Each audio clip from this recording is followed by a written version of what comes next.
Bismillahirrahmanirrahim. Assalamualaikum warahmatullahi wabarakatuh. Alhamdulillahirabbil alamin wassalatu wassalamu ala asyrafil anbiya'i wal mursalin sayyidina Muhammadin wa ala alihi wa sahbihi ajma'in amma ba'd. Pertama-tama puji syukur kita panjatkan kehadirat Allah Subhanahu wa taala beserta salawat dan salam kita tunjukkan kepada baginda Rasulullah sallallahu alaihi wasallam. Allahumma shalli ala sayyidina Muhammad wa ala alihi sayyidina Muhammad. Gurta yang kami hormati dan teman-teman sekalian yang kami hormati pula, alhamdulillah akan kita bahas pada kesempatan yang berbahagia ini, yakni Al-Quran sebagai mukjizat dalam kitab kaidah tafsir yang dikarang oleh Prof. Quraisy Shihab. Baiklah, yang perlu kita garis bawahi di sini adalah kata mukjizat itu sendiri. Kata mukjizat itu berasal dari kata a'jaza yang berarti melemahkan. Kemudian para ulama mendefinisikan kata mukjizat ini adalah sesuatu yang luar biasa yang nampak atau yang terjadi pada diri seseorang yang mengaku nabi atau sebagai utusan Allah Subhanahu wa taala. Jadi sekali lagi ulama mendefinisikan mukjizat ini adalah sesuatu yang luar biasa yang nampak atau yang terjadi pada diri seseorang yang mengaku nabi atau utusan Allah Subhanahu wa taala. Nah, dari definisi di atas kita dapat menarik kesekian banyak yang perlu digarisbawahi. Yaitu yang pertama, setiap mukjizat mengandung banyak tantangan. Kemudian yang kedua, mukjizat hanya ditujukan kepada orang yang ragu. Ya, baiklah. Pada kesempatan kali ini ada 3 poin yang akan kita bahas. Yaitu yang pertama, keindahan dan ketelitian bahasa Al-Quran. Dan yang kedua, isyarat ilmiah yang diketengahkan Al-Quran. Dan yang ketiga, berkenaan tentang pemberitaan ghaib. Jadi baiklah, pada poin yang pertama yakni keindahan dan ketelitian bahasa Al-Quran. Seperti dikutip oleh Imam Asyuyuti, beliau mengibaratkan keindahan bahasa bagaikan seorang perempuan yang menyandang aneka tolak ukur kecantikan. Warna kulitnya putih menarik, bibirnya bagai delima mereka, matanya bagai bintang kejora, hidungnya menarik, hidungnya mancung menarik, dan perawakannya semampai. Nah, Imam Asyuyuti mengibaratkan bahwa bahasa Al-Quran ini seperti itu. Nah, adapun dari segi ketelitiannya, kita dapat memberi contoh, misalnya huruf waw yang menghiasi kata futihat atau dibuka. Ketika berbicara tentang dibukanya pintu-pintu surga untuk menyambut penghuni surga, dan tidak disebutnya huruf tersebut ketika menguraikan tentang dibukanya pintu-pintu neraka yang penghuni neraka. Lain yang disebut sementara ulama tentang keistimewaan bahasa Al-Quran adalah keserasian dan keseimbangan kata-katanya.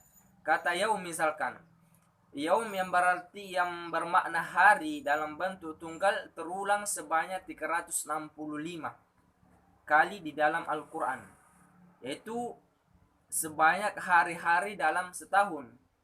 Sedangkan kata hari dalam bentuk dua atau yaumin dan jamak plural ayam hanya ditemukan sebanyak 30 kali di dalam Al-Quran sesuai dengan hari-hari dalam sebulan.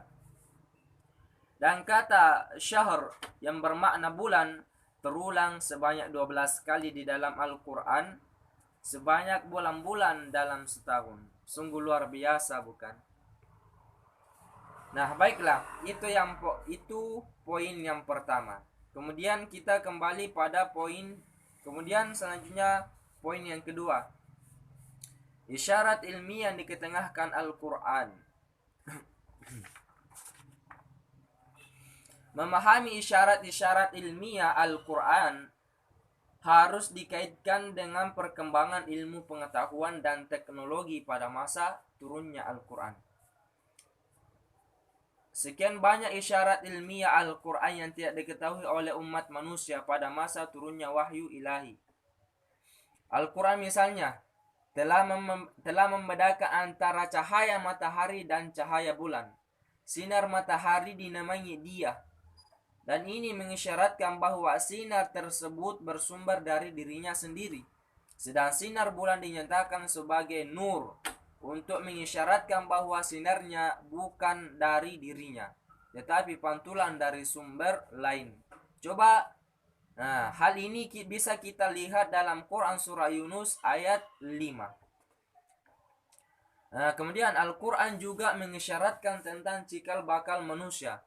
Dan kita bisa lihat dalam Quran surah An-Najm ayat 45 sampai ayat 46 bahwa wa annahu khalaqaz zawjaini dzakara wal untha min nutfatin idza tumna, yang artinya dan bahwasanya dialah Allah yang menciptakan kedua pasangan lelaki dan perempuan dari nutfah saat ia dipancarkan atau memancar. Nah, kata nutfah dalam bahasa Arab berarti setetes yang dapat membasahi. Informasi Al-Quran tersebut sejalan dengan penemuan ilmiah pada abad ke-20. Ya, yang menginformasikan bahwa pancaran mani yang menyebar dari alat kelamin pria mengandung sekitar 200 juta benih manusia. Sedang yang berhasil bertemu dengan ovum hanya satu saja. Itulah yang dimaksud Al-Quran dengan nutfah dari mani yang memancar. Selanjutnya, ayat An-Najm di atas menginformasikan bahwa dari setetes nutfah itu Allah menciptakan kedua jenis kelamin, lelaki dan perempuan. Sekali lagi, Al-Quran memberi informasi yang sangat akurat.